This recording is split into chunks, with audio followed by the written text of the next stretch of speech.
السلام علیکم ورحمۃ اللہ وبرکاتہ۔ بسم اللہ الرحمن الرحیم، الحمد للہ رب العالمین والصلاة والسلام علی رسولہ الکریم محمد وعلی آلہ واصحابہ اجمعین، اما بعد۔ اعوذ باللہ من الشیطان الرجیم، بسم اللہ الرحمن الرحیم۔ تبارک الذی بیدہ الملک وہو علی کل شیء قدیر، الذي خلق الموت والحیاة لیبلوکم ایکم احسن عملا۔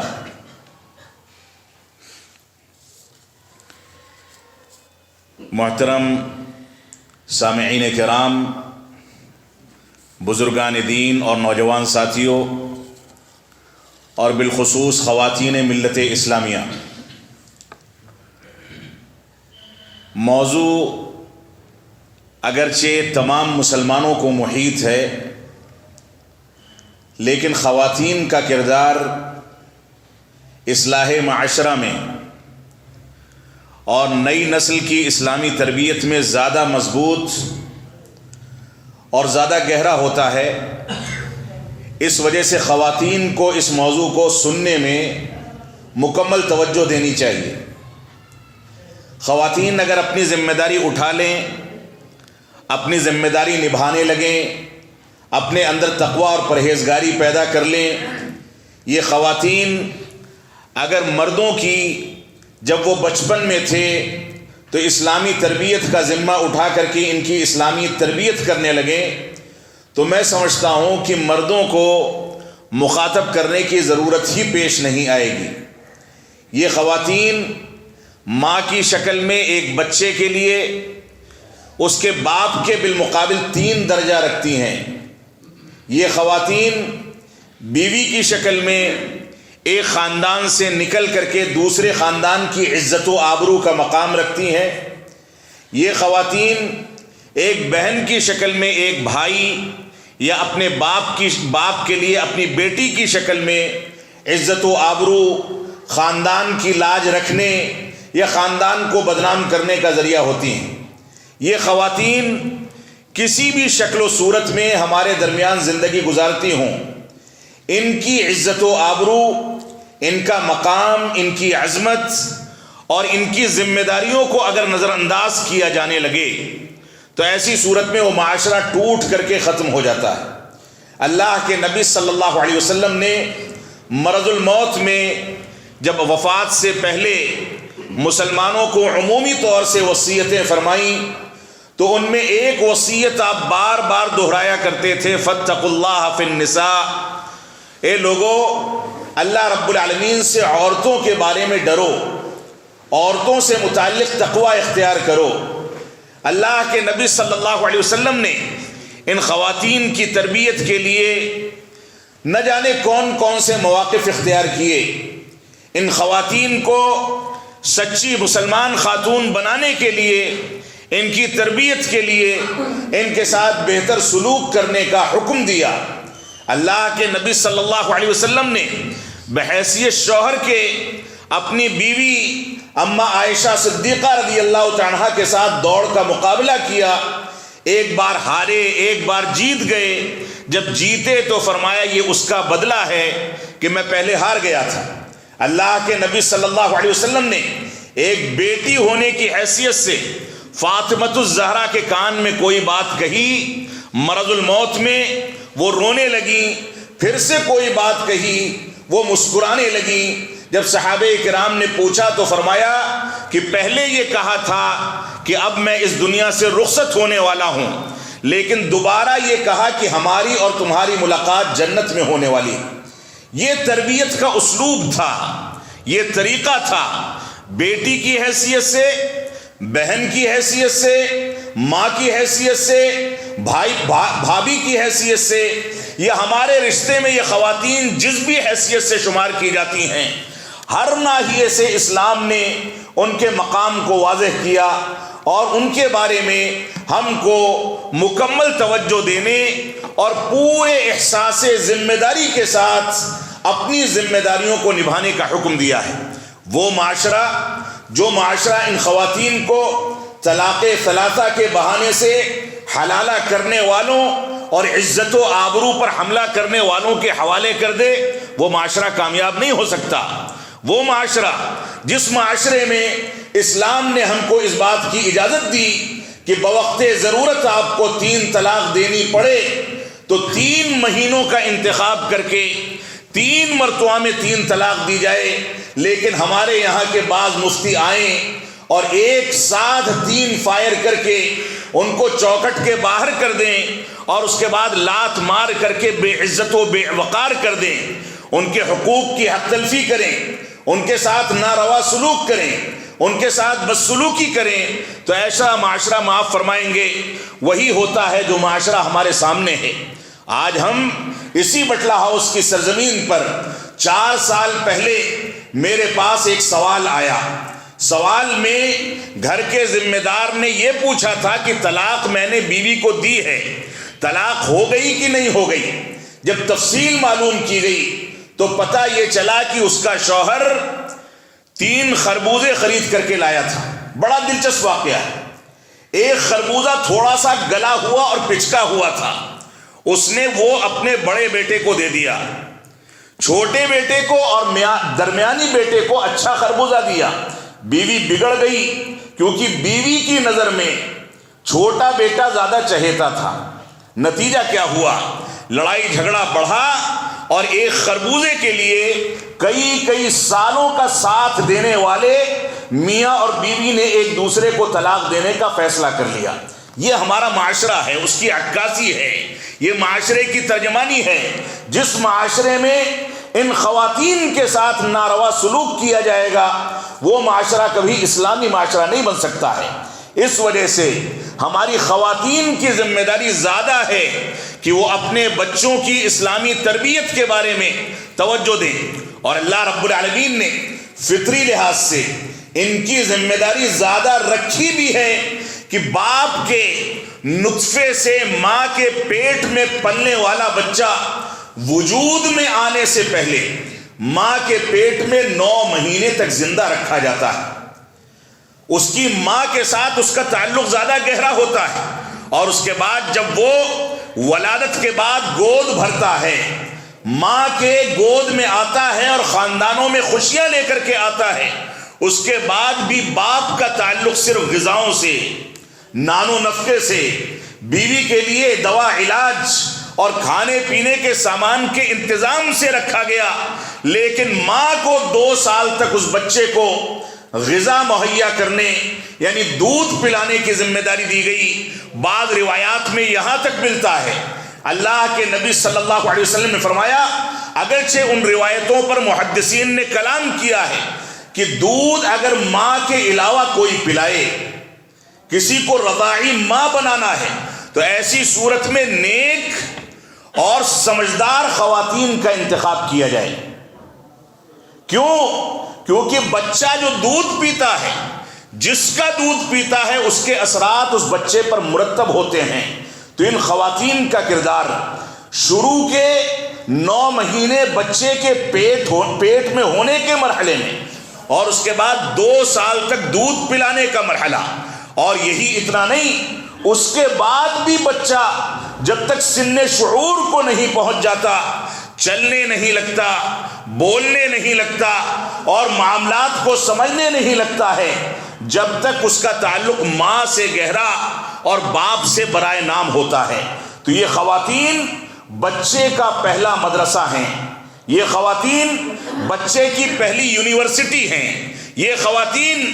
بچے کی شکل میں اللہ رب العالمین نے ہمارے سامنے جو کورا کاغذ دیا ہے، جس کے بارے میں امام مسلم رحمۃ اللہ علیہ نے اپنی کتاب میں روایت نقل کی کہ کل مولود یولد علی الفطرہ فابواہ یہودانہ او ینصرانہ او یمجسانہ، کہ ہر پیدا ہونے والا بچہ فطرت اسلام پر پیدا ہوتا ہے، لیکن اس کے ماں باپ جیسے عقیدے، جس تہذیب کے حامل ہیں، وہ اس کورے کاغذ پر وہی عقائد، وہی تہذیبیں، وہی رسم و رواج اور وہی چیزیں لکھتے ہیں اور نقش کرتے ہیں۔ یہودی ہوتے ہیں تو بچے کو یہودی بنا دیتے ہیں، نصرانی ہوتے ہیں تو بچے کو نصرانی بنا دیتے ہیں، مجوسی اور آتش پرست ہوتے ہیں تو بچے کو آتش پرست اور مجوسی بنا دیتے ہیں۔ اللہ کے نبی صلی اللہ علیہ وسلم نے ہم کو شروع میں بتا دیا کہ یہ بچہ فطرت اسلام پر پیدا ہوا ہے۔ ماں باپ دنیا میں جب اس کی پیدائش کے بعد اس کی تربیت کی ذمہ داری اٹھائیں تو پہلے ہی دن سے ان کی ذمہ داری ہے کہ اس کورے کاغذ پر توحید کے پیغام کو نقش کیا جائے،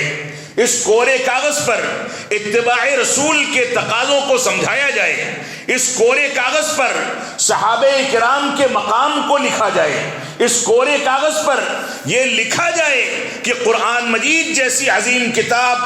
دنیا میں نہ ہو سکتی ہے، نہ آئندہ ہوگی، نہ پیچھے ہو سکتی تھی اور نہ موجودہ دور میں ہے۔ دنیا میں کوئی کتنا بھی پروپیگنڈا کر دے کہ قرآن مجید کو سمجھ پانا مشکل مسئلہ ہے، لہذا فلاں کتابوں کا مطالعہ کیا جائے، اس کا پروپیگنڈا اسلامی روح کے سری خلاف ہے۔ اس وجہ سے اس بچے کے کورے کاغذ کی شکل میں جو بچہ ہم کو دیا گیا، یہ اللہ رب العالمین کی عظیم نعمت ہے۔ ماں باپ کے بوڑھے ہونے کے بعد ان کو لاٹھی ٹکانے والا، ان کو کما کر کے کھلانے والا، ان کے لیے مال و دولت، دوا اور دوسری چیزوں کا انتظام کرنے والا یہی بچہ ہے۔ اگر ماں باپ نے بچپنے میں اس کی اسلامی تربیت کر دی، اس کو ماں باپ کا مقام سکھا دیا، اس کو توحید کے بارے میں بتا دیا، اتباع رسول کا درس دے دیا، تو یہ بچہ سمجھ جائے گا کہ ماں باپ کے وجود کے بغیر میں توحید کے تقاضوں کی تکمیل کا بھی اہل نہیں ہو سکتا۔ ماں باپ کے وجود کے بغیر میرا وجود ناممکن ہے، لہذا دنیا میں جو کچھ نعمتیں مجھ کو ملی ہیں، اللہ رب العالمین کی کتاب کو پڑھنے اور مطالعہ کرنے کی صلاحیت ملی ہے، اتباع رسول، سنت رسول اور سیرت رسول کو سمجھنے کا موقع ملا ہے۔ یہ ساری کی ساری چیزیں ماں باپ کے وجود کے نتیجے میں مجھ کو حاصل ہوئی ہیں۔ اسی وجہ سے اللہ کے نبی صلی اللہ علیہ وسلم اور صحابہ کرام کے عہد مبارک میں یہ بات باقاعدہ منظم طریقے سے سمجھی جاتی تھی، اور اللہ کے نبی صلی اللہ علیہ وسلم نے اسی وجہ سے فرمایا کہ اذا مات الانسان انقطع عنہ عملہ الا من ثلاث، جب انسان مر جاتا ہے تو اس کے اعمال کا سلسلہ اس کی موت کے ساتھ اس کو پہنچنا روک دیا جاتا ہے۔ اب اس کو ثواب نہیں مل سکتا، اب وہ اپنے اعمال کے سے متعلق فائدہ نہیں اٹھا سکتا، لہذا اب اس کو 3 چیزیں فائدہ پہنچائیں گی۔ ان 3 چیزوں میں ایک چیز ہے او ولد صالح یدعو لہ، یہ نیک بچے اور ایسے بچے کی تربیت کا نتیجہ ہے جس بچے کو جب کورے کاغذ کی شکل میں ہم کو ملتا ہے تو توحید کی تعلیم دی جاتی ہے، اتباع رسول کا درس دیا جاتا ہے، عظمت صحابہ سکھائی جاتی ہے، بڑوں کا احترام سکھایا جاتا ہے، چھوٹوں پر شفقت سکھائی جاتی ہے، اس کو بتایا جاتا ہے کہ اپنے جیسے انسانوں کے آگے یہ سر نہیں جھک سکتا، اگر جھکے گا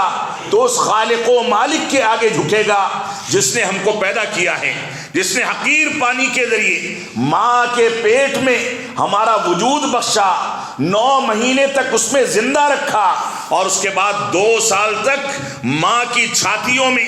دودھ پیدا کر کے ہمارے اوپر احسان عظیم فرمایا۔ بچہ رات میں سو رہا ہو، دودھ پیتا بچہ، اگر وہ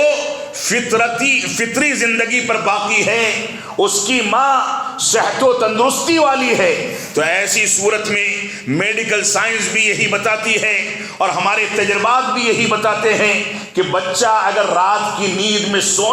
رونے لگے تو ایسی صورت میں سمجھ جائیں کہ ماں کی چھاتیوں میں دودھ کا ابال پیدا ہو رہا ہے۔ ماں کی چھاتیوں میں اگر دودھ بہنے لگے تو سمجھ جائیں کہ بچہ بیدار ہونے والا ہے، رونے والا ہے۔ یہ اللہ رب العالمین کا نظام ہے، نہ کوئی تار جڑا ہے، نہ کوئی نس جڑی ہے، نہ کوئی رابطہ ہے، لیکن اللہ رب العالمین نے عجیب و غریب خلقت عطا فرمائی۔ یہ اللہ رب العالمین کا احسان عظیم ہے۔ تو ان خواتین کو اپنے مقام کو سمجھنا ہوگا۔ یہ خواتین اگر نئی نسل کی اسلامی تربیت کے لیے بیڑا اٹھا لیں، عزم کر لیں، قرآن و سنت کی روشنی میں اللہ رب العالمین کی رضامندی کے لیے یہ آگے آئیں، تو ایسی صورت میں یہ ایسی نسل کو لے کر کے سامنے آ سکتی ہیں جو نسل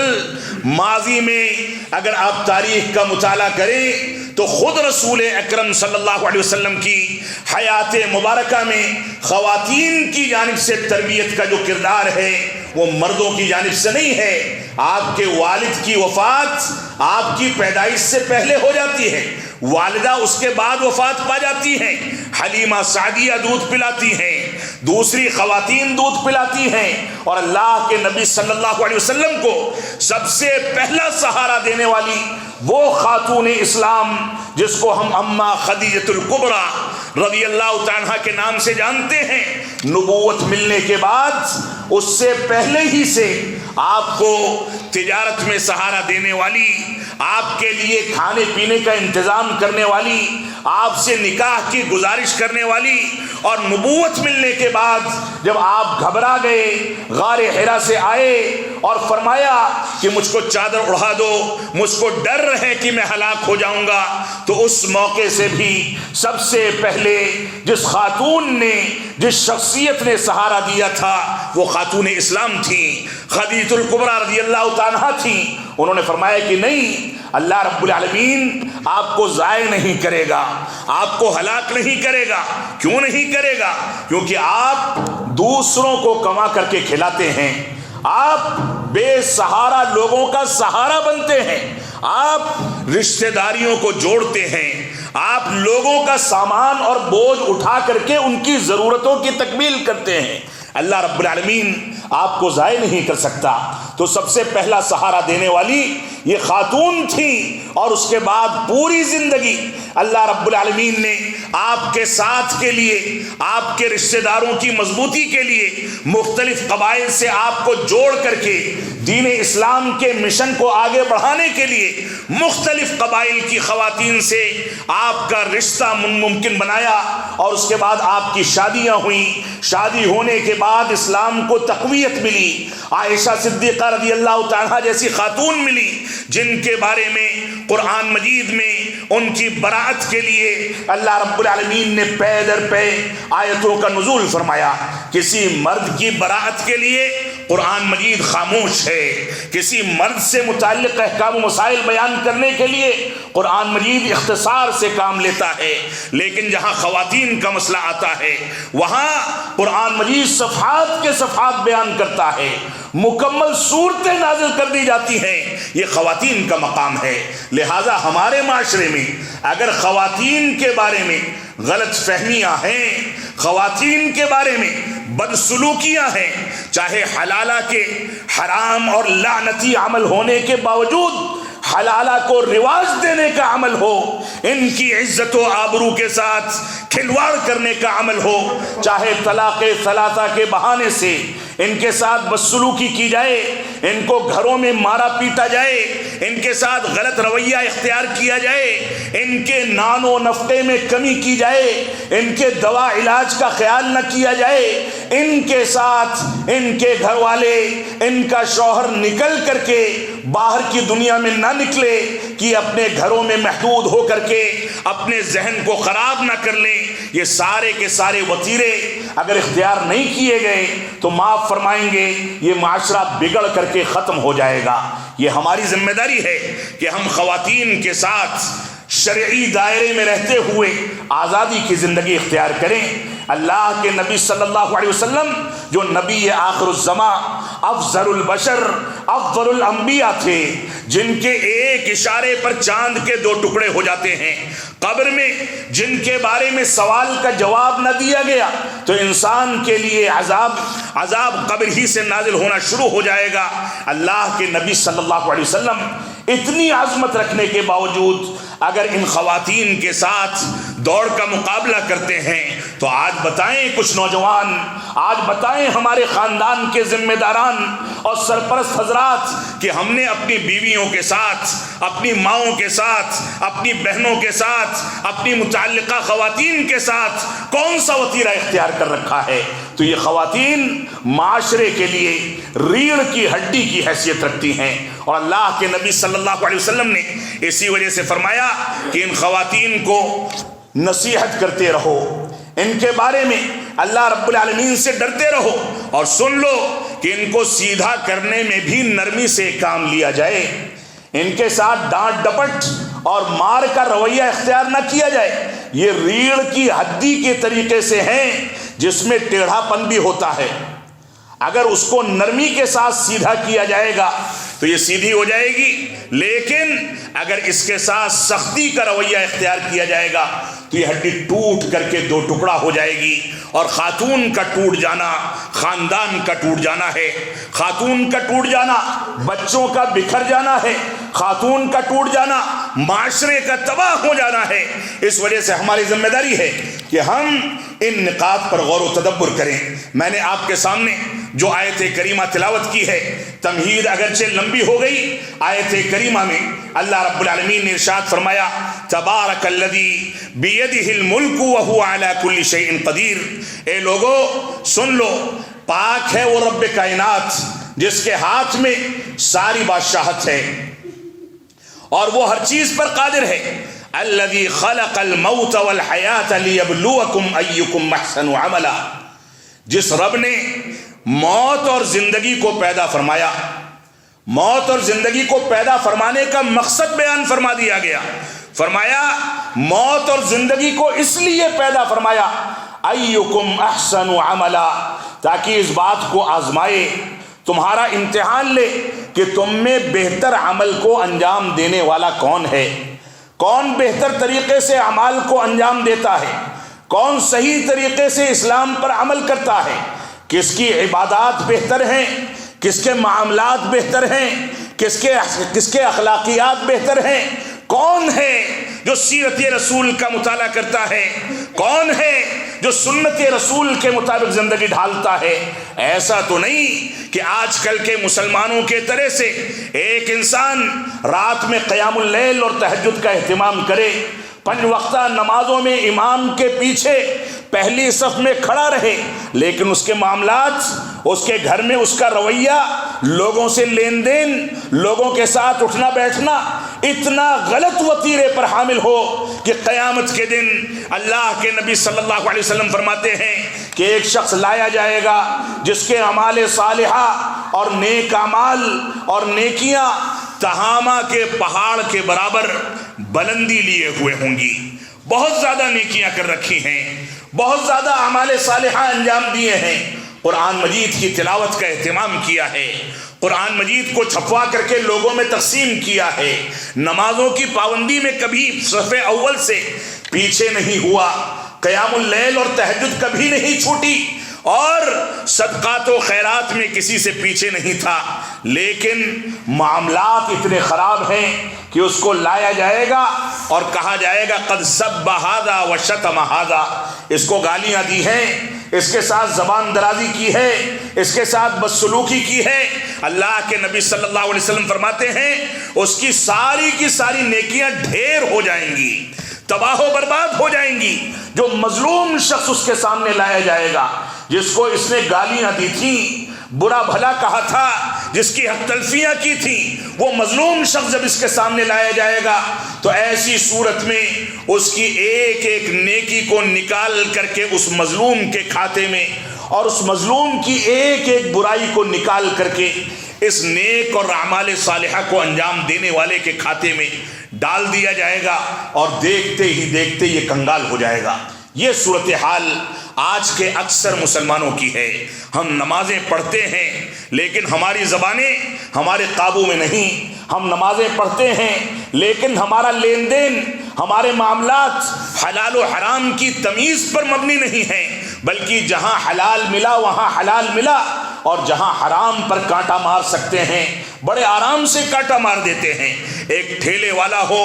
ایک رکشے والا ہو، ایک سپر اسٹور والا ہو، ایک دکان والا ہو، ایک تاجر ہو، کسی کو بھی دیکھ لیں، اگر مسجد میں نماز پڑھتا ہے تو پڑھتا ہے، لیکن جب معاملات کرتا ہے تو جھوٹ بولتا ہے، معاملات کرتا ہے تو مبالغہ آرائی سے کام لیتا ہے، معاملات کرتا ہے تو ترازو میں کانٹا مارتا ہے، معاملات کرتا ہے تو جھوٹ بول کر کے مال بیچتا ہے، معاملات کرتا ہے تو اس کا وتیرہ یہ ہوتا ہے کہ ایسا نہ ہو کہ میرے پڑوسی دکاندار کا سامان زیادہ بک جائے، میرا کم رہ جائے، لہذا جھوٹ بول کر کے اس سے پہلے گراہک کو اچک لیتا ہے۔ اللہ رب العالمین نے روزی روٹی رکھنے اور دینے کا وعدہ کر رکھا ہے، اس پر اس کو اعتماد نہیں ہوتا۔ تو معاملات میں مسلمانوں کو بہتری اختیار کرنا یہ مسلمانوں کی ذمہ داری ہے۔ اور ماضی میں سیرت رسول، سیرت صحابہ کا اگر آپ مطالعہ کریں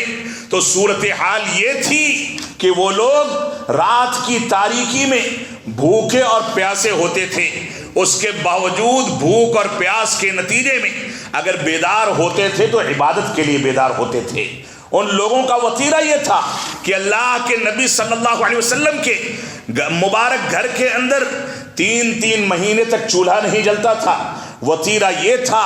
یہ عالم تھا کہ اسلام کے پہلے خلیفہ ابو بکر صدیق رضی اللہ عنہ جب وفات پاتے ہیں، وفات پانے سے پہلے کہتے ہیں میں نے بحیثیت خلیفہ کے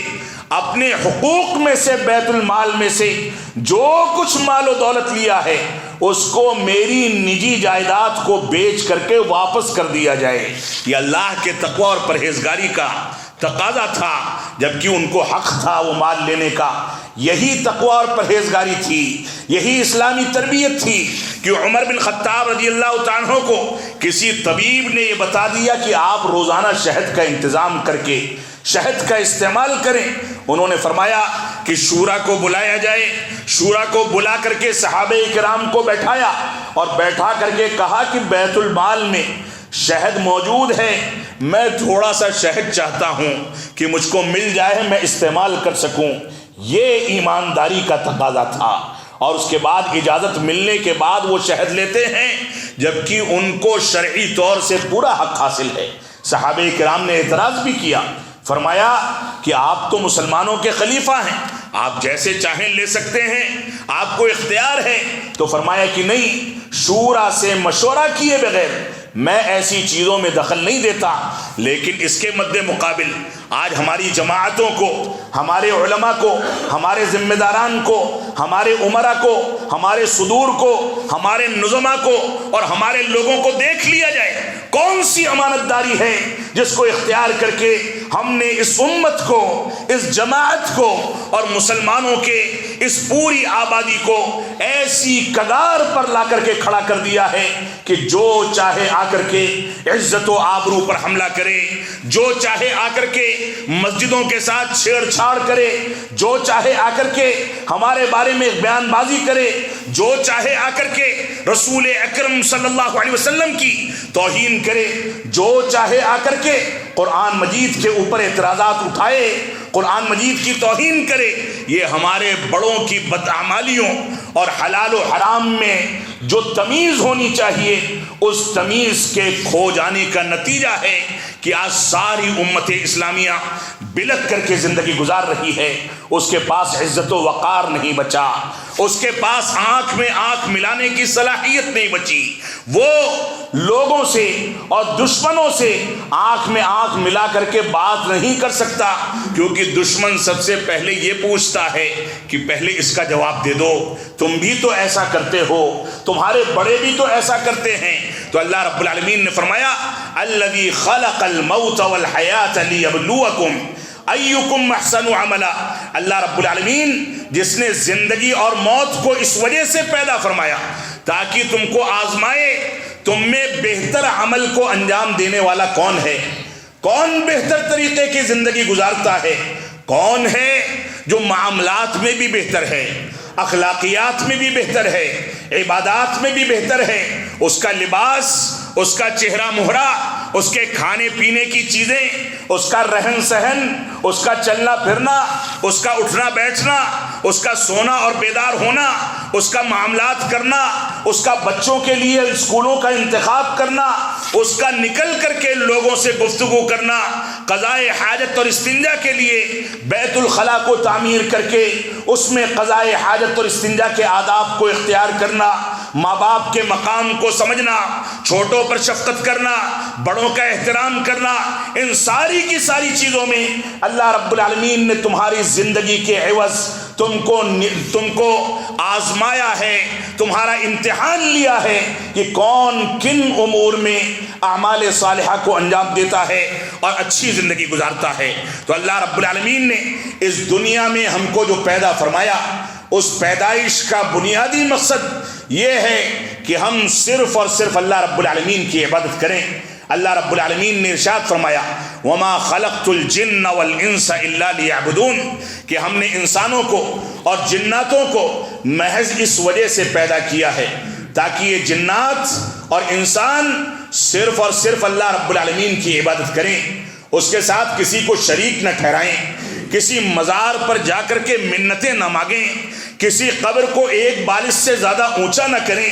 کسی قبر پر چونا گٹ نہ کریں، کسی قبر پر تعمیر نہ کریں، کسی قبر پر بیٹھ کر کے تلاوت کلام پاک کا اہتمام نہ کریں، کسی قبر والے کو مشکل کشا اور حاجت روا نہ سمجھیں، کسی قبر کے پاس جاتے ہوئے اس سے منتیں اور دعائیں نہ کریں۔ یہ ساری کی ساری چیزیں اللہ رب العالمین نے اور رسول اکرم صلی اللہ علیہ وسلم نے واضح طریقے سے قرآن و سنت کے اندر بیان فرما دی، لیکن آج قرآن مجید کے واضح ہونے اور سنت رسول کے بالکل ظاہر ہونے اور چمک دمک پیدا ہونے کے ساتھ اور اس کو سمجھنے کی آسانیاں پیدا ہونے کے ساتھ بھی ہم ان امتحانات میں اور اس آزمائش میں ناکام نظر آتے ہیں۔ ہم میں کا کوئی شخص، ایک بوڑھا انسان گھروں سے نکل کر کے اگر آ کر کے مسجد میں صلاۃ فجر ادا کر لے تو ایسا لگتا ہے کہ خاندان کامیاب ہو گیا، فرض کفایہ ادا کر دیا۔ یہ نمازیں کسی بوڑھے شخص پر جب اس کی قبر میں اس کے پیر لٹک جائیں تب واجب نہیں ہوتی ہیں، یہ نمازیں بلوغت کے ساتھ واجب ہو جاتی ہیں، اور اس کے بعد پیر لٹکنے کے بعد جب واجب سمجھا جائے اور اس کو ادا کیا جائے اور بچے نہ پڑھیں، پوتے پوتیاں سوئے رہیں، نواسے نواسیاں اس کو چھوڑتے رہیں، بیٹیاں اور بیویاں اس کے بارے میں اہتمام نہ کریں، تو معاف فرمائیں گے آپ کی نجات کے لیے کافی نہیں ہے، آپ نے اخلاص کے ساتھ بھی پڑھا ہوگا تو قیامت کے دن آپ سے سوال کیا جائے گا کہ تم نے اپنے بچوں کی تربیت، اپنی بیوی کی تربیت، اپنے پوتوں کی تربیت، اپنے نواسوں کی اور نواسیوں کی اور پوتیوں کی تربیت اسلامی طریقے پر کیوں نہیں کی؟ اللہ کے نبی صلی اللہ علیہ وسلم کا فرمان ہے الا کلکم راع وکلکم مسئول عن رعیتہ، سن لو تم میں سے ہر ایک شخص ذمہ دار ہے اور ہر شخص سے اس کی ذمہ داریوں کے بارے میں قیامت کے دن سوال کیا جائے گا۔ ناظم اجلاس نے ابتدا میں ایک روایت کی جانب اشارہ کیا، لا تزول قدم عبد حتی یسأل عن خمس، یا بعض روایات میں مختلف طرح کے الفاظ ہیں کہ انسان کے قدم قیامت کے دن ہل نہیں سکتے جب تک اس سے اس کی عمر کے بارے میں، اس کے اعمال کے بارے میں اور مختلف چیزوں کے بارے میں سوال نہ کر لیا جائے۔ یہ تصور ہے اسلام کا، اور ہم یہ سوچتے ہیں کہ ہم نے قبر پرستی نہیں کی، ہم توحید کے متوالے ہیں، اللہ کے رسول صلی اللہ علیہ وسلم کی اتباع کرتے ہیں، ہمارا شمار اہل توحید اور جماعت اہل حدیث کے لوگوں میں ہوتا ہے تو نیا پار ہو گئی۔ اللہ کی قسم یہ ہمارا زعم ہے، ہمارا گھمنڈ ہے، اور ہم اس کے نتیجے میں ناکامی کی جانب بھاگ رہے ہیں۔ اللہ کے نبی صلی اللہ علیہ وسلم فرماتے ہیں کہ تم میں سے کوئی شخص جنت میں داخل نہیں ہو سکتا اپنے عمل کے نتیجے میں۔ صحابہ کرام نے پوچھا ولا انت یا رسول اللہ، اے اللہ کے نبی صلی اللہ علیہ وسلم کیا آپ بھی داخل نہیں ہو سکتے؟ فرمایا کہ نہیں، میں بھی داخل نہیں ہو سکتا الا یہ کہ اللہ رب العالمین کی رحمت اور اللہ رب العالمین کی نوازش مجھ کو ڈھانپ لے، میرے عمل کو وہ قبول کر لے، تب تو میں جنت کا مستحق ہوں گا، ورنہ اللہ رب العالمین کے احسانات اتنے عظیم ہیں کہ انسان پوری زندگی سجدے میں پڑا رہے تو بھی اس کے احسانات کا تھوڑا سا بدلہ ادا نہیں کر سکتا. اس وجہ سے ہماری ذمہ داری ہے کہ ہم اللہ رب العالمین کی شکر گزاری ادا کریں، چلتے پھرتے استغفار کرتے رہیں، چلتے پھرتے اٹھتے بیٹھتے دعائیں پڑھتے رہیں، توحید کا اہتمام کریں، اللہ رب العالمین کو راضی رکھنے کی کوشش کریں، اور اس کے بعد اپنی کوتاہیوں کو، اگر وہ کوتاہیاں بدعات و خرافات اور شرکیات سے، غیر اسلامی عقائد سے پاک ہیں، اس کے باوجود کچھ کوتاہیاں ہو گئیں تو اس کے بارے میں اللہ رب العالمین سے معافی تلافی کریں اور اس کے حوالے کر دیں، ہو سکتا ہے وہ بخش دے. یہ ہماری ذمہ داری ہے. تو اللہ رب العالمین نے فرمایا الذی خلق الموت والحیات لیبلوکم ایکم احسن عملا، جس نے تم کو پیدا کیا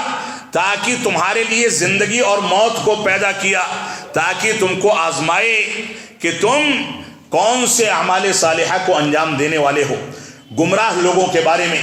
اللہ رب العالمین فرماتا ہے اموات غیر احیاء. قرآن مجید میں سورۃ النحل میں اللہ رب العالمین نے ارشاد فرمایا اموات غیر احیاء، یہ زندہ ہونے کے باوجود مردہ ہیں، کیونکہ انہوں نے مقصد حیات کو سمجھا ہی نہیں. یہ چلتے ہیں، بہترین سے بہترین کھانے پینے کا اہتمام کرتے ہیں، لوگوں سے لین دین کرتے ہیں، ان کا بینک بیلنس حلال خوروں سے کئی گنا زیادہ ہوتا ہے. یہ دنیا میں ڈنکے کی چوٹ پر دنیا کا سفر کرتے ہیں، لین دین کرتے ہیں، بڑے بڑے وزراء اور بڑے بڑے تاجروں سے ان کے دوستانہ تعلقات ہوتے ہیں. لیکن اللہ رب العالمین فرماتا ہے یہ کتنا بھی ادھم مچا لیں، کتنی بھی عزت و وقار کی زندگی اختیار کر لیں، کتنا بھی بینک بیلنس اور پیسہ ہو جائے، کتنی بھی اچھی اچھی شادیاں کر لیں، بہترین سے بہترین چیزوں کا اختیار کر لیں، لیکن اموات، یہ مردہ ہیں، غیر احیاء، یہ زندہ نہیں ہیں، کیونکہ انہوں نے کھانے پینے کو اپنی زندگی سمجھ رکھا ہے، کیونکہ انہوں نے دنیا کی موج مستی کو اپنی زندگی سمجھ رکھا ہے، یہ دنیا کی ترقی کو اپنی زندگی سمجھتے ہیں. اور زندہ رہنے والے مرنے کے بعد بھی زندہ ہوتے ہیں جو لوگ، وہ اللہ کی توحید کے اقراری ہوتے ہیں، اللہ کی توحید کے تقاضوں کے مطابق چلتے ہیں، وہ مر جاتے ہیں لیکن ان کا پیغام زندہ رہتا ہے. وہ دنیا سے رخصت ہو جاتے ہیں لیکن ان کا مشن زندہ رہتا ہے. وہ دنیا سے گزر جاتے ہیں لیکن ان کا تذکرہ دینی مجلسوں میں، ان مجلسوں میں ہوتا رہتا ہے جن مجلسوں کو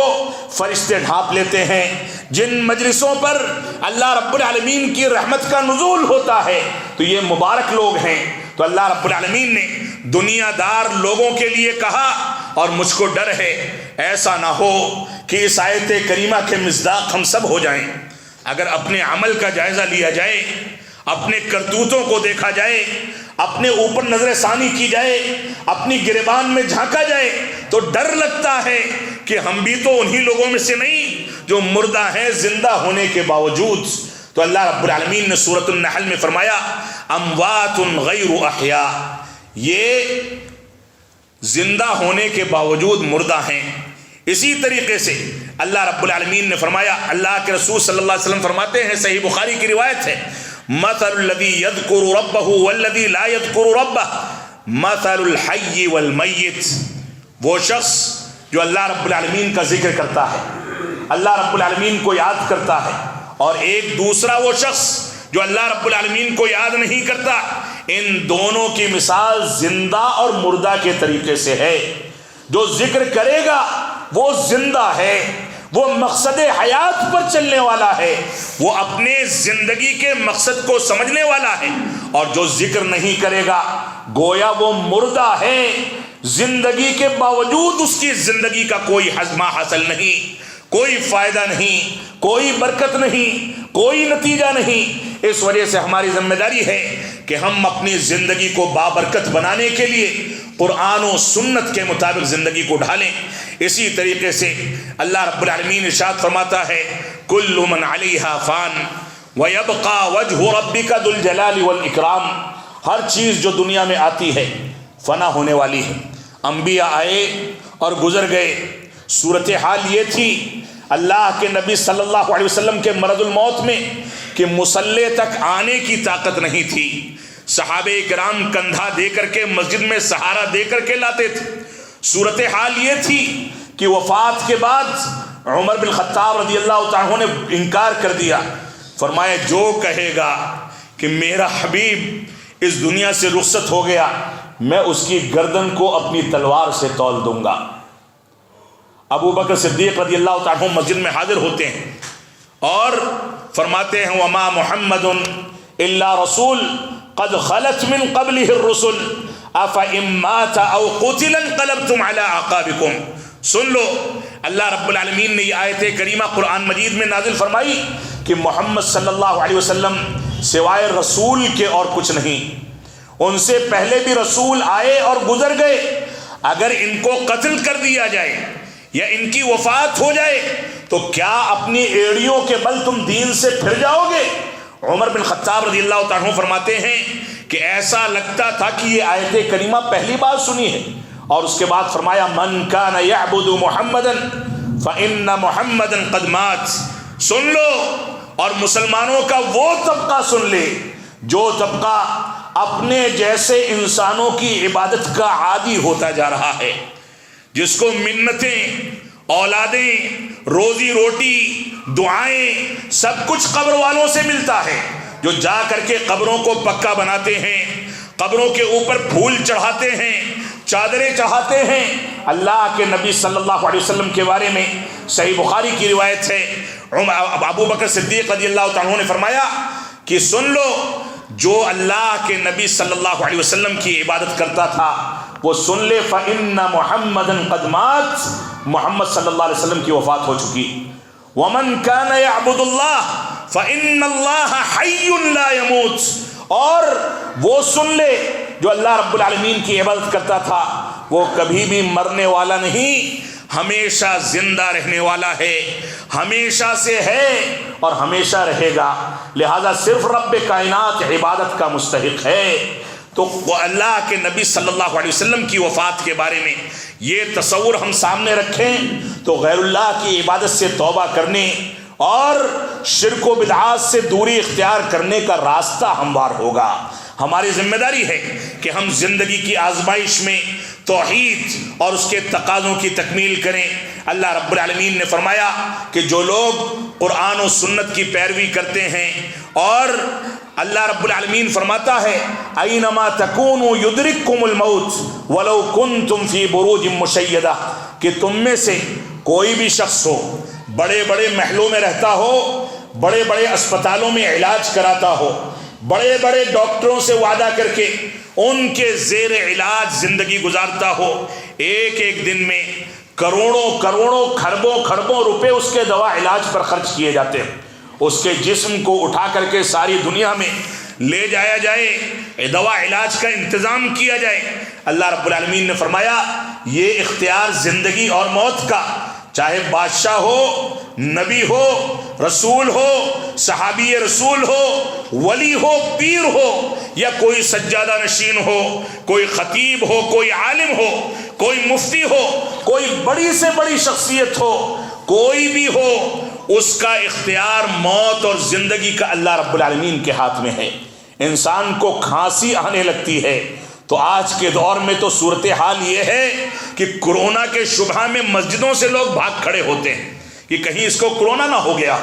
یہ اللہ رب العالمین کا اختیار ہے، وہ جس کو چاہے شفا یابی عطا فرمائے. یہ رب کائنات کا اختیار ہے، وہ جس کو چاہے بہتر زندگی عطا فرمائے. تو اللہ رب العالمین نے ہم کو اس بات پر ابھارا کہ ہم اپنے مقصد حیات کو سمجھیں. تو مقصد حیات کو سمجھنے کے لیے بنیادی چیز یہ ہے کہ ہم اپنے مقصد حیات میں وما خلقت الجن والانس الا لیعبدون کو سامنے رکھ کر کے اس بات کو سمجھ لیں کہ اللہ رب العالمین نے ہم کو توحید کی تنفیذ کے لیے پیدا فرمایا ہے، توحید پر عمل پیدا ہونے کے لیے پیدا فرمایا. توحید کے تقاضوں میں کوئی خلل آ جائے تو ایسی صورت میں انسان کبھی بھی کامیاب نہیں ہو سکتا. اتباع رسول اس مقصد حیات کا دوسرا بنیادی رکن ہے اتباع رسول اور اس کے تقاضوں پر عمل کرنا، نئی نسل کی اسلامی تربیت کرنا، حسن اخلاق کو اختیار کرنا، معاملات کو بہتر کرنا، حصول تعلیم کے لیے اسلامی اصولوں سے نہ ٹکراتے ہوئے بہتر سے بہتر وسائل اختیار کرنا۔ بچے انجینئر بن جائیں، ڈاکٹر بن جائیں، سائنسداں بن جائیں، سافٹ ویئر انجینئر بن جائیں، دنیا کی ترقی یافتہ شکلوں میں نکل جائیں، بڑے سے بڑے ڈاکٹر اور میڈیکل سائنس کے ماہر ہو جائیں، لیکن ان کو یہ پتا ہو کہ دن بھر میں 5 مرتبہ نماز ادا کرنا یہ ہماری بنیادی ذمہ داری ہے۔ وہ آپریشن کر رہے ہوں، وہ کوئی چیز ایجاد کر رہے ہوں، وہ آسمانوں میں سیر کر رہے ہوں، وہ سمندر کی تہوں کے اندر جا کر کے سیر و تفریح اختیار کر رہے ہوں، لیکن جہاں پر ان کو اندازہ ہوا کہ نماز کا وقت ہو گیا تو وہ اپنے مقصد حیات کی جانب لوٹ آئیں، اللہ رب العالمین کو یاد کریں، اس کے آگے جھک جائیں، اس سے مانگیں، اس سے روئیں گڑگڑائیں، اس سے بھیک مانگیں۔ یہ مقصد حیات ہمارا بنیادی ہے۔ پیسہ کمانے کے لیے دنیا کی ترقی حلال طریقے سے کرنا یہ اسلام میں معیوب نہیں ہے، لیکن پیسہ کمانے کے نتیجے میں انسان رب کائنات سے دور ہو جائے، قرآن و سنت سے دور ہو جائے، تو ایسی صورت میں گویا اس نے اپنے مقصد حیات کو بھلا دیا۔ تو اللہ کے نبی صلی اللہ علیہ وسلم نے اور اللہ رب العالمین نے ہم کو اس بات کا حکم دیا کہ ہم صحیح طریقے سے قرآن و سنت کی پیروی کریں۔ اللہ کے نبی صلی اللہ علیہ وسلم کا فرمان ہے، مشکات المصابیح کی روایت ہے جس کے رجال صحیح ہیں، اور اس روایت کے بارے میں بعض محدثین نے بعض ٹکڑوں پر کلام بھی کیا ہے، لیکن خلاصہ یہ ہے کہ روایت صحیح ہے۔ اللہ کے نبی صلی اللہ علیہ وسلم صحابہ کرام فرماتے ہیں، صحابی رسول کا اثر ہے، من کان مستنن فلیستن بمن قد مات، جس کو اسوہ پکڑنا ہے، نمونہ پکڑنا ہے، جس کو کسی کی زندگی کو اپنے لیے آئیڈیل بنانا ہے، تو وہ ان لوگوں کی زندگی کو آئیڈیل بنائے جو لوگ گزر چکے ہیں، اس دنیا سے رخصت ہو چکے ہیں۔ اللہ کے نبی صلی اللہ علیہ وسلم کی تربیت کے نتیجے میں صحابی رسول فرماتے ہیں فَإِنَّ الْحَيَّ لَا تُؤْمَنُ عَلَيْهِ الْفِتْنَةِ، کیونکہ زندہ شخص فتنے سے محفوظ نہیں ہو سکتا، اس کے اندر کوئی خرابی آ سکتی ہے، وفات پانے کے بعد اس کی زندگی کے جو کارنامے ہیں اس کو چھان بین کر کے اخذ کیا جا سکتا ہے۔ اور ایک انسان آج کوئی بات کہتا ہے، کل اس بات سے مکر جاتا ہے۔ خود امام ابو حنیفہ رحمۃ اللہ علیہ فرماتے ہیں، اپنے شاگردوں ابو یوسف اور محمد سے رحمہم اللہ سے کہتے ہیں کہ میں کوئی بات کہوں تو اس کو نہ لکھو، بلکہ میں جہاں سے اخذ کر کے کہتا ہوں وہاں سے لکھا کرو، کیونکہ آج میں کچھ کہتا ہوں کل رجوع کر لیتا ہوں، آج میں کچھ کہتا ہوں کل اس بات کی خود ہی تردید کر دیتا ہوں، لہذا میری بات نہ لکھو بلکہ وہاں سے لکھو جہاں سے میں اخذ کرتا ہوں، یعنی قرآن و سنت سے۔ تو جو آدمی زندہ ہوتا ہے اس سے غلطیوں کا امکان زیادہ ہوتا ہے، جو گزر گیا اس کی چھان بین کر کے علماء کرام سے رجوع کر کے ہم اس کی باتوں کو اخذ کر سکتے ہیں۔ تو فرمایا کہ زندہ شخص فتنوں سے محفوظ نہیں ہوتا، اور اولئک اصحاب محمد صلی اللہ علیہ وسلم، ان اعلی صفات کے حامل شخصیات کا تذکرہ کر کے فرمایا اولئک اصحاب محمد صلی اللہ علیہ وسلم، گزر جانے والے لوگوں میں اگر دین نقض کرنا ہے تو سب سے افضل طبقہ، خیر القرون کے اولین مخاطب یہ صحابہ کرام تھے، وہ صحابہ کرام جن کے پیروں میں جوتیاں نصیب نہیں ہوتی تھیں، وہ صحابہ کرام جن کو بغیر پیبند لگے کپڑے نصیب نہیں ہوتے تھے، وہ صحابہ کرام جو کئی روز تک بھوکے اور پیاسے رہنے پر مجبور تھے، وہ صحابہ کرام جو دین کے تحفظ کے لیے کبھی پیدل کبھی سواریوں پر نکلا کرتے تھے، نہ ان کے پاس کھانے کا سامان ہوتا تھا، نہ لڑنے کے لیے ہتھیار ہوتے تھے، لیکن اس کے باوجود رب کائنات پر توکل کر کے وہ لوگ نکل جایا کرتے تھے۔ ابو ہریرہ رضی اللہ تعالیٰ عنہ فرماتے ہیں کہ صفہ کے چبوترے پر میں نے 70 سے زیادہ ایسے صحابہ کو دیکھا جن کے پاس صرف ایک چادر ہوا کرتی تھی، اگر اپنے کندھے کو ڈھانکتے تھے تو ان کا گھٹنا کھل جایا کرتا تھا، گھٹنے کو ڈھانکنا چاہتے تھے تو ان کا کندھا کھل جایا کرتا تھا۔ یہ صورتحال تھی، لیکن علمی کارناموں کا یہ عالم تھا، اخلاص،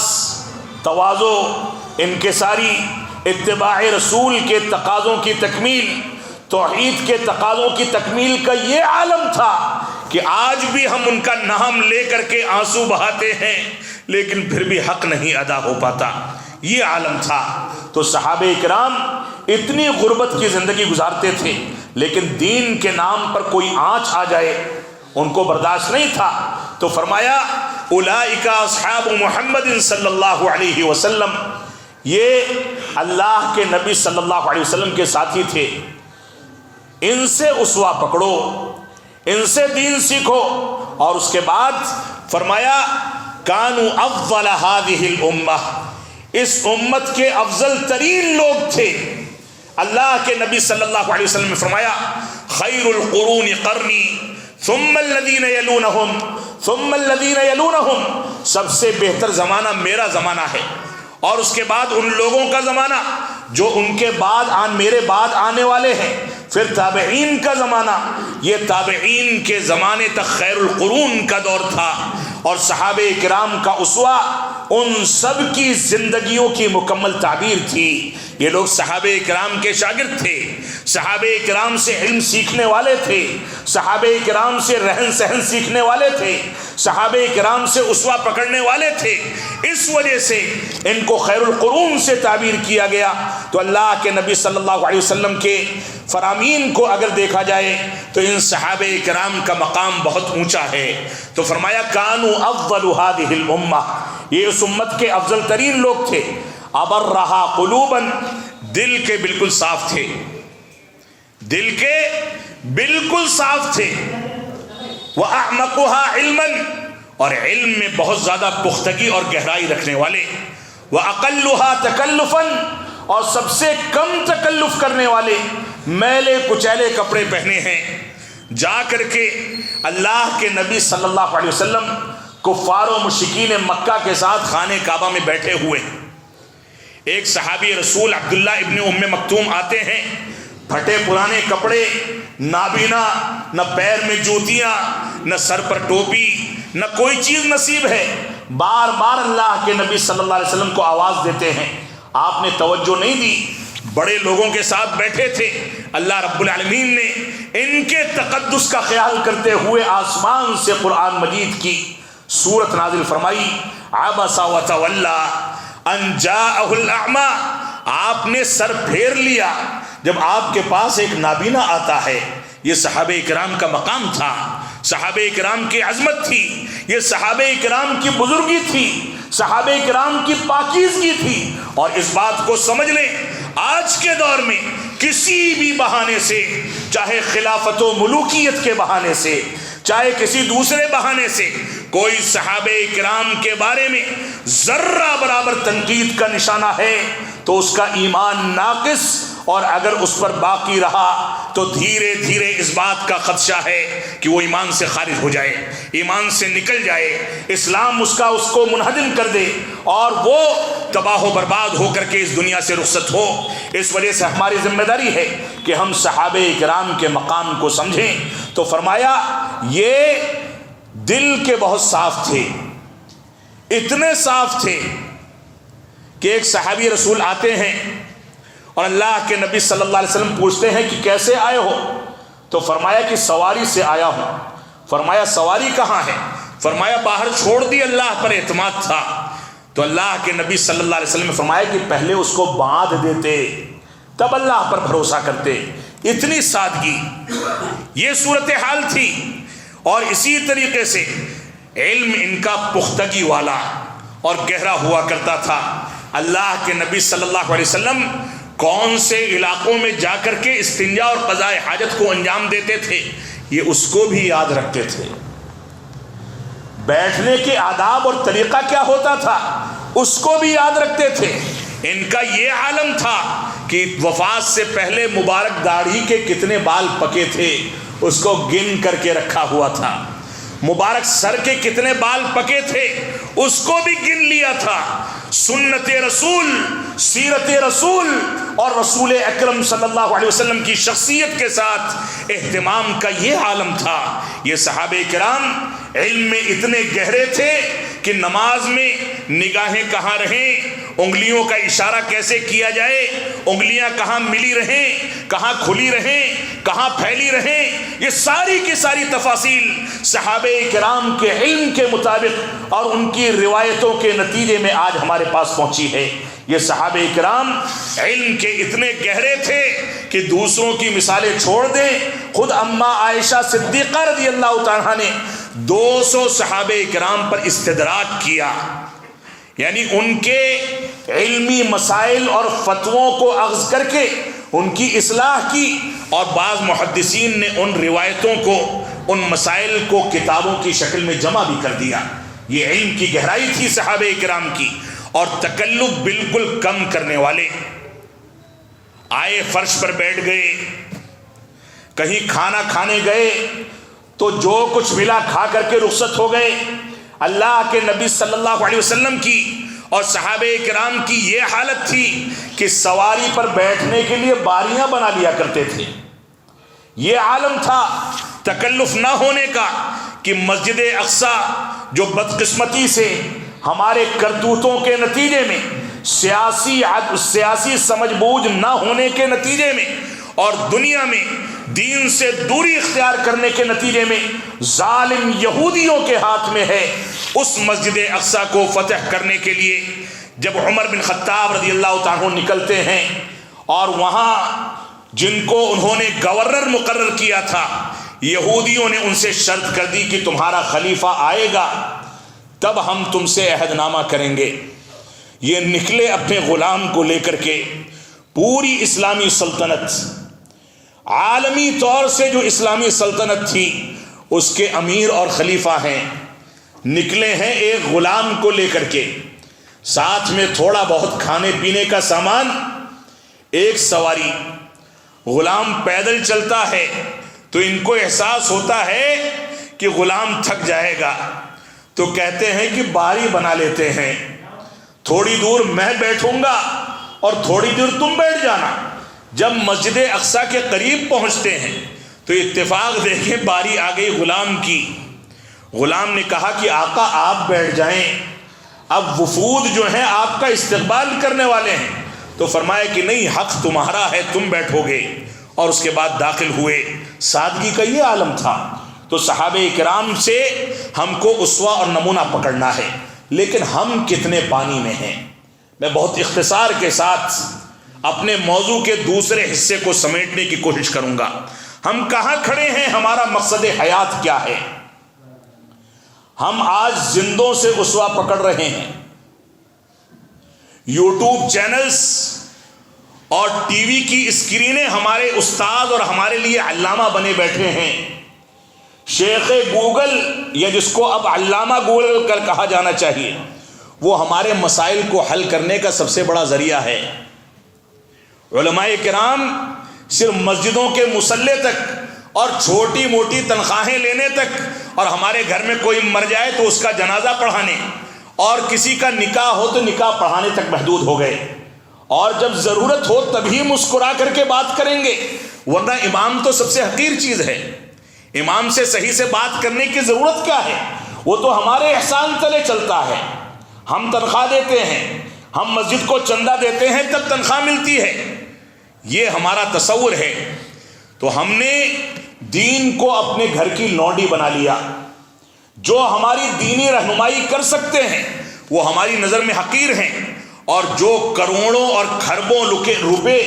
اسٹیج پر، ٹی وی چینلز کی ایڈیٹنگ پر اور یوٹیوب چینلز پر اور برباد کریں، اور وہ ساری کی ساری چیزیں لے کر کے دنیا کو گمراہ کریں، ان کے پاس نہ اصول تفسیر ہو، نہ اصول حدیث ہو، نہ وہ منہج سلف سے واقف ہوں، نہ قرآن و سنت کے گہرے مفہوم سے واقف ہوں، نہ صحابہ کرام کا وتیرہ ان کو پتہ ہو، اس کے باوجود وہ ہمارے گرو ہیں۔ وہ جو کہہ دیں اس کے بعد عالم دین کچھ بھی کہتا رہے، اس کی نہیں سنی جائے گی۔ عالم کچھ بھی کہے، ہمارے برادر نے، ہمارے انجینئر نے، ہمارے ایڈوکیٹ نے، ہمارے ڈاکٹر نے اور ہمارے فلاں نے یہ کہا ہے، لہذا یہی صحیح ہوگا۔ کیوں؟ کیونکہ میک اپ کر کے بیٹھتا ہے، چہرہ بہت چمکتا ہے، لائٹیں سیدھے چہرے پر پڑتی ہیں، کہیں شکن نہیں آتی، بولتا ہے تو پسینہ نہیں نکلتا۔ مسجدوں سے اس کا تعلق نہیں ہے، اس کا تعلق اسٹیجوں سے ہے، اور اس کے اسٹیج لاکھوں روپے برباد کر کے ان مسجدوں کے کھاتے کاٹے جاتے ہیں، ان علماء کو محروم کیا جاتا ہے۔ مدارس اسلامیہ جو قرآن و سنت کی فیکٹریاں ہیں، جہاں سے قرآن و سنت کے حاملین اور اس کے دعات پیدا ہوتے ہیں، ان کے حقوق مار کر کے ان چیزوں کو چمکایا جاتا ہے، اور ہم سوچتے ہیں کہ ان سے علم حاصل کیا جائے۔ ہم نے اپنی کایا پلٹ دی ہے، ہم دنیا داری میں اتنے مگن ہو گئے کہ ہم کو دین بھی چمک دمک سے حاصل ہوتا ہے۔ ہم دنیا داری میں اتنے مگن ہو گئے کہ ہم عالم اور غیر عالم میں کوئی فرق ہی نہیں کر پاتے۔ ہم دنیا داری میں اتنے مگن ہو گئے کہ ہماری خواتین شادی شدہ ہوں یا غیر شادی شدہ، ان کے پرس میں اور ان کی جیبوں میں اب موبائل فون ہے۔ جب تنہائی میں بیٹھیں گی تو خرافات نکال کر کے دیکھیں گی، یوٹیوب دیکھا جائے گا، میوزک جس کو اللہ رب العالمین نے شیطان کے رنات قرار دیا ہے، شیطان کی آوازیں قرار دیا ہے، وہ میوزک ہمارے گھروں کی زینت بن گیا۔ صلاۃ عشاء کے بعد سے ہمارے کھانے پینے کے انتظامات شروع ہوتے ہیں، آدھی رات نہاری میں اور نلوں میں گزرتی ہے، اور اس کے بعد بقیہ رات یوٹیوب اور سوشل میڈیا پر گزرتی ہے، اور صلاۃ فجر کی اذان کا وقت دیکھ کر کے 5 منٹ پہلے ہم سو جاتے ہیں۔ یہ ہماری زندگی کی مکمل تعبیر ہے۔ اللہ کی قسم، اگر یہی صورتحال ہم نے اختیار کر لی تو بابری مسجد تو ہاتھ سے گئی، دوسری مسجدیں بھی جائیں گی۔ ان مسجدوں کو آباد کر دیں، توحید کے تقاضوں کے مطابق چلیں، میوزک اور فضول چیزوں کو چھوڑ دیں، موبائل فون کا ضروری حد تک استعمال کریں، غیر ضروری چیزوں میں اس کو کنارے کر دیں، ضرورت نہ ہو تو سادے ہینڈ سیٹ استعمال کریں، اور سوشل میڈیا والی چیزوں سے بچیں، تب جا کر کے ہماری زندگی میں کامیابی ہوگی۔ ہماری صورتحال تو یہ ہے کہ مسجد میں موبائل لے کر کے آتے ہیں اور نماز کے درمیان اس میں گھنٹی بج جاتی ہے، اور گھنٹی میں کیا ہے؟ میوزک ہے۔ جس شیطان کو اللہ رب العالمین نے ذلیل و خوار کر کے رادے درگاہ کر دیا، اسی شیطان کے ہتھ کنڈے آج ہماری مسجدوں میں داخل ہو چکے۔ ہم اس میں میوزک رکھتے کیوں ہیں؟ ایسی چیزیں اختیار کیوں کرتے ہیں جن چیزوں کو اسلام نے حرام قرار دیا؟ ہماری خواتین، ہماری بچیوں کے بارے میں اس بات پر غور و تدبر کریں کہ شادیوں سے پہلے یہ بات بالکل عام ہوتی جا رہی ہے کہ اسی موبائل فون کو اختیار کرنے اور اس کے بے جا استعمال کے نتیجے میں ہمارے خاندانوں کی بچیاں،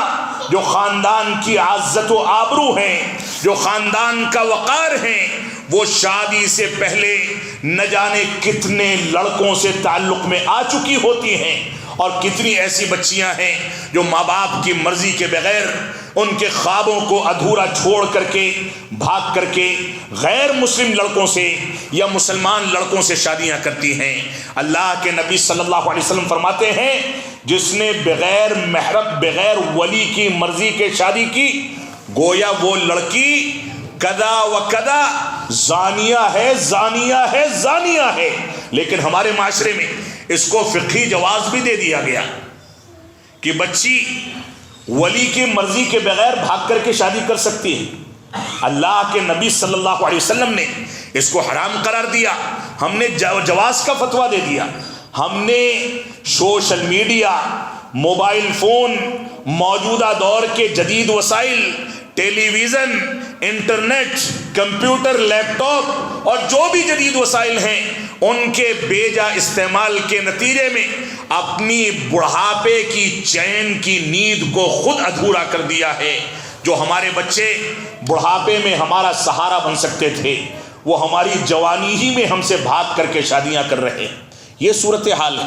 وہ غیر مسلم جو دنوں رات قرآن مجید کی توہین کریں، وہ غیر مسلم جو دنوں رات رسول اکرم صلی اللہ علیہ وسلم کو گالیاں دیں، وہ غیر مسلم جو اسلام کا ٹھٹھا اور مذاق اڑائیں، ہماری بچیاں نکل کر کے ان سے شادیاں کریں، گھروں سے بھاگ کر کے ان کے گھروں کی زینت بنے، اپنے اسلام کو چھوڑ دیں، مرتد ہو جائیں۔ سن لیں کہ یہ مرتد ہو جانا، یہ اسلام سے بھاگ جانا، یہ اسلام کو یا رب کائنات کو نقصان نہیں پہنچا سکتا، ہم بذات خود اپنے آپ کو نقصان پہنچاتے ہیں۔ اور اس بات کو سمجھ لیں کہ اگر ماں باپ گھر میں موجود ہیں، بچیاں اس طرح کے عمل میں ملوث ہیں، تو قیامت کے دن بچیوں کے بارے میں، بچوں کے بارے میں، نئی نسلوں کے بارے میں ان سے سوال کیا جائے گا کہ تم کو رب کائنات نے جو مال و دولت دیا تھا، جو پیسہ دیا تھا، کیا اسی لیے دیا تھا کہ نئی نسلوں کو بگاڑنے کے وسائل پیدا کیے جائیں، ان کو نچنیاں اور گائیکار بنایا جائے، ان کو نکل کر کے بے پردہ ہو کر کے دوسرے راستوں میں اور مختلف تہذیبوں میں جا کر کے ڈھونگ کرنے کی اجازت دی جائے، ان کو بھاگ کر کے شادیاں کرنے کی اجازت دی جائے؟ یہ ساری کی ساری چیزیں قیامت کے دن ہم سے پوچھی جائیں گی، اور ہمارا قدم تب تک نہیں ہل سکتا جب تک اس کے بارے میں ہم جواب نہ دے سکیں۔ اللہ رب العالمین ہم کو قرآن و سنت کی پیروی کرنے کی توفیق عطا فرمائے۔ اللہ رب العالمین ہم کو اس بات کی توفیق عطا فرمائے کہ ہم قرآن و سنت کے مطابق زندگی گزاریں، اپنے مقصد حیات کو سمجھیں، قرآن و سنت کی مخالفت کی بنیادیں جس طریقے پر ہم اختیار کر رہے ہیں، اللہ رب العالمین ہم کو ان سے توبہ کرنے، رجوع کرنے اور قرآن و سنت کی پیروی کرنے کی توفیق عطا فرمائے۔ ہم جب تک جئیں تب تک اسلام پر جئیں، جب ہمارا خاتمہ ہو تو ایمان پر ہو۔ وصلی اللہ علی نبینا محمد وعلی آلہ وصحبہ وسلم، والسلام علیکم ورحمۃ اللہ وبرکاتہ۔